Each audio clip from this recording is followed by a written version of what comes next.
When you look at a massive centuries-old oak tree, it is incredibly easy for your eyes to just focus on the branches. Right, the canopy. Yeah, exactly, the canopy. Because that's what catches the sunlight, so, I mean, people naturally assume that's where all the power lies. Right, but what you're completely missing is that the actual strength of that tree, the thing keeping it anchored during like a Category 5 hurricane, is the invisible network of roots fighting through rock deep underground. Yeah, that's a great way to look at it. So welcome to today's deep dive into Amanda Parks' novel, The Invisible Heiress and the Golden Boy.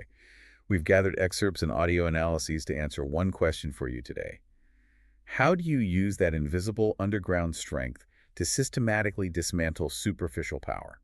Well, we see this dynamic play out immediately with our two outsiders. So you have Annalise, who is this exceptionally brilliant, secret billionaire heiress. But she prefers the quiet mud of her grandparents' dusty farm over, campus high society.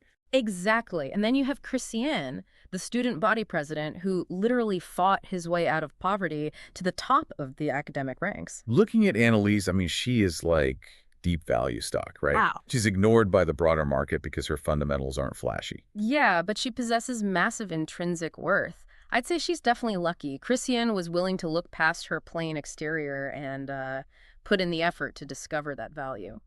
Actually, I don't think it was luck at all. No. No, I'd argue she actively weaponizes that obscurity. Like she uses her unremarkable exterior as a filter to intentionally keep fake superficial players away. Oh, right, the harvest test. Exactly. Yeah, Christiane proves he can pass that filter during what the text frames as the harvest test. She invites him to the farm, warning him it'll be hard work. And he doesn't flinch. He shows up at 6 a.m. Right, 6 a.m. in a faded flannel, hauling heavy cedar fence posts and hammering wire in the mud for 4 straight hours. Wow. Yeah, he completely proves his intrinsic value over cheap campus optics. But, Annalise's strategy of hiding behind this muddy boots persona isn't foolproof. It actually makes her a target for people who only value legacy.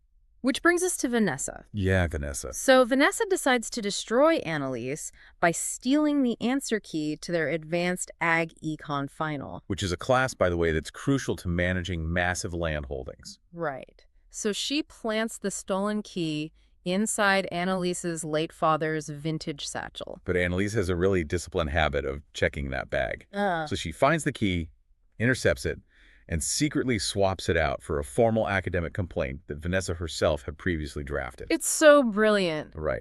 And when Vanessa publicly calls out Annalise in the middle of the exam, the professor pulls out Vanessa's own confession. But I have a question about this. Sure. Why endure the public spectacle? I mean, why not just take the stolen key quietly to the dean beforehand? Well, if you've ever dealt with a rigid corporate bureaucracy, you'll understand exactly why Annalise does this. It's the psychology of institutional conflict. Okay, how so? Taking it privately to the administration enters the dispute into the protective school system.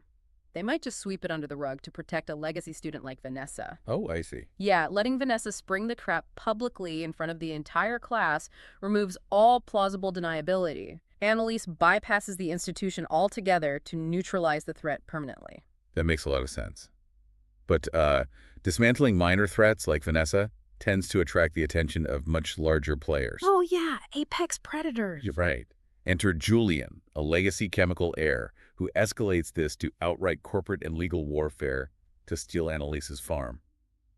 But why do superficial adversaries always rely on frictionless, easily accessible surface data to launch these attacks? Because they live entirely on the surface. I mean, Julian tries to ambush her with a digitized clerical error in a 1998 deed. Claiming her family doesn't legally own the land her parents are buried on, right? Exactly. But Annalise shatters that ambush using deep history. Right. She bypasses those digitized records entirely and pulls up the original 1865 land grant.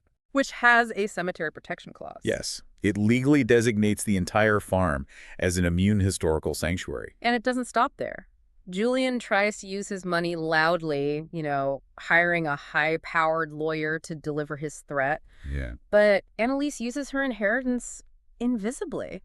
She casually reveals she secretly bought the debt on their very same lawyer's firm, firing him on the spot.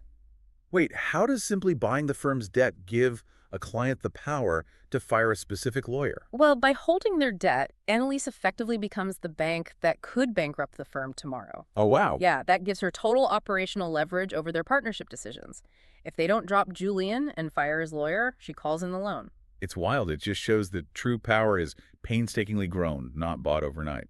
When the storms hit, the superficial branches of the world snap, while the deep roots hold firm. We've seen how deep roots easily defeat surface-level optics. Definitely.